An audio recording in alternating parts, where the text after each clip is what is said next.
The Southern Boulevard Bridge Replacement Project is more than halfway completed. One of 3 bridges that connect the town of Palm Beach and West Palm Beach, it's the last of the 3 bridges to be replaced by the Florida Department of Transportation District 4. Let's take a look at the progress of the project so far.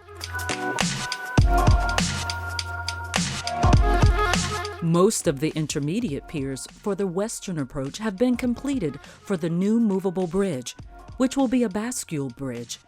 False work for the bridge spans is now being assembled for the upcoming installation of the spans. A total of 11 spans will be cast in place on the new movable bridge. The 2 main piers that will hold the movable spans are in various stages of construction. On Pier 6, preparations are made to install the track level walls. In all, the main piers have 3 levels: the pit level, the track level, and the rack level.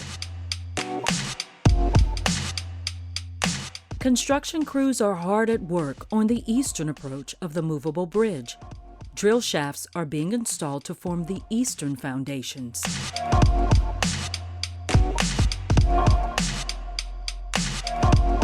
A fixed level bridge is also being replaced as part of the Southern Boulevard Bridge project.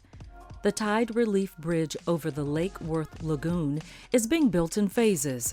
The southern half is under construction with drill shaft foundations completed. Now, the focus is on constructing the southern piers. Please be aware, Flagler Drive in West Palm Beach is closed between Southern Boulevard and Worth Court North. The roadway is being reconstructed so it can tie into the new movable bridge. Please drive carefully through the designated detour on Worth Court North and Washington Road. The Southern Boulevard Bridge Replacement Project is scheduled to be complete in spring 2021.